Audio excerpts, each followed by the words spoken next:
પ્રભુ ઈસુના જીવંત અને પવિત્ર ત્રિએક નામમાં વાલા ભાઈઓ અને બહેનો, આપ સર્વને લોગોસ બાઇબલ સ્ટડી તરફથી પ્રેમી સલામ પાઠવું છું.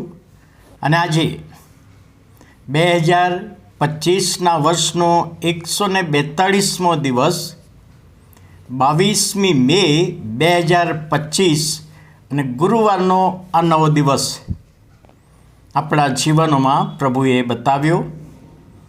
માટે પ્રભુનો ખૂબ આભાર માનતા પ્રભુના નામને ધન્યવાદ આપીએ છીએ.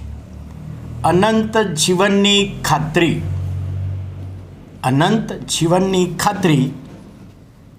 રાણી વિક્ટોરિયા જ્યારે રાણી તરીકેનું પદ તેમણે સ્વીકાર્યું અને એવા દિવસોમાં તેઓ પોતાના ચર્ચમાં ભજન સેવામાં ગયા,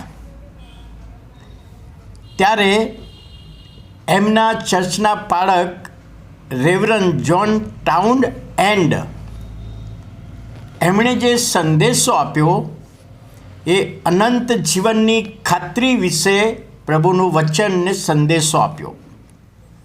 અનંત જીવન, માણસ મરણ પામે પછી નવું જીવન, અનંત જીવનની ખાતરી, એ સંબંધી પ્રભુનું વચન આપ્યું.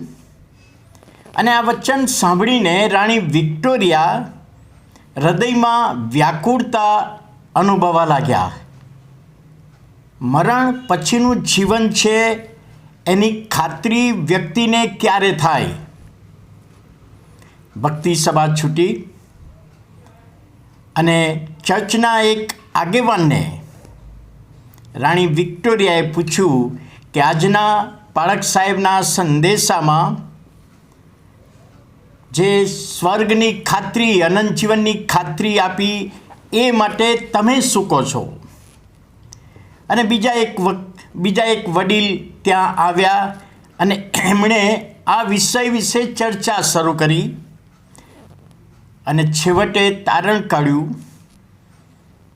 કે હું માનું છું કે કોઈ પણ વ્યક્તિ સ્વર્ગમાં જઈ શકશે નહીં. અને આ વિચાર સાથે બધા છૂટા પડ્યા.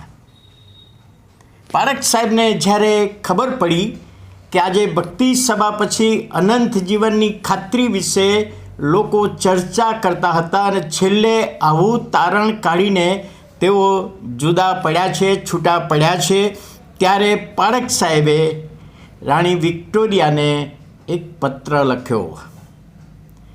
રાણી વિક્ટોરિયા સાહેબા, અનંત જીવનની ખાતરી માટે પ્રભુનું વચન, બાઇબલમાં જીવંત વચન આપણને મળે છે.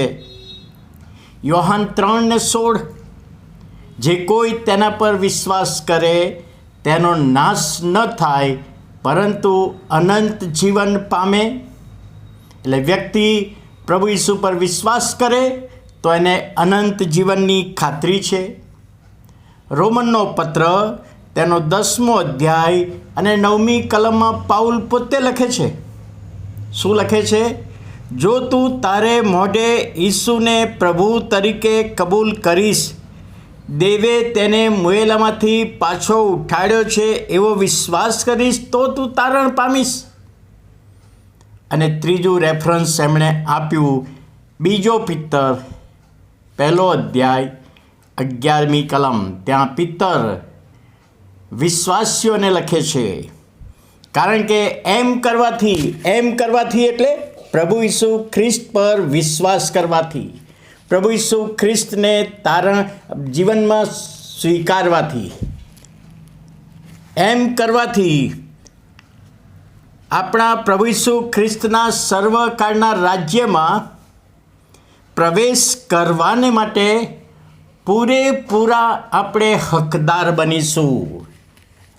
અને પાળક સાહેબે લખ્યું, રાણી વિક્ટોરિયા સાહેબા, આ વચન પ્રમાણે જો ઈસુ પર વિશ્વાસ કર્યો છે, ઈસુને પોતાના જીવનમાં સ્થાન આપ્યું છે, તો ઈસુના સર્વકાળનું રાજ્ય, સ્વર્ગના રાજ્યમાં પ્રવેશ કરવાને પૂરેપૂરા હકદાર છીએ. આપણને એક આત્મિક હક આપવામાં આવ્યો છે અને મરણ પછી જીવન છે, અનંત જીવન છે, એની ખાતરી આ વચનમાં કરવામાં આવી.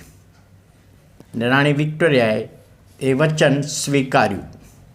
હવે મને કોઈ વ્યાકુળતા લાગતી નથી. ઈસુ પર મેં વિશ્વાસ કર્યો છે તો હું એક દિવસે એ ઈસુની સાથે સ્વર્ગમાં હોઈશ. એ એમનો વિશ્વાસ આ વચનો દ્વારા દ્રઢ ને મજબૂત થયો. અને આજે ઘણી બધી વખતે શૈતાન વિશ્વાસીઓના હૃદયમાં પ્રશ્ન કરે છે, શું ખરેખર તું તારણ પામ્યો છે, તારણ પામી છે? શું ખરેખર તું સ્વર્ગમાં જઈશ? તો આ પ્રભુનું વચન છે કે મેં વિશ્વાસ કર્યો છે, માટે અનંતકાળના રાજ્યમાં પ્રવેશ કરવાને માટે મને ઈસુએ પૂરેપૂરો અધિકાર આપ્યો છે. અને વાલા ભાઈઓ અને બહેનો, આ બાબત સમજવામાં આત્માની દોરવણી આપે, સહાય પૂરી પાડે. પ્રાર્થના કરીએ. વાલા પ્રભુ, અમે તમારો આભાર માનીએ છીએ, તમારા નામને ધન્યવાદ આપીએ છીએ. આજનું વચન ને આજનો વિષય સમજવામાં આત્માની દોરવણી આપો, સહાય પૂરી પાડો. તમારા પર વિશ્વાસ કર્યો છે માટે એક દિવસે એ ખાતરી, અનંત જીવનની ખાતરી તમે એમને આપી છે. માટે આભાર માનતા તમારા હાથોમાં સોંપાઈએ. ઈસુ પ્રભુના નામમાં સાંભળો, માન્ય કરો. આમેન.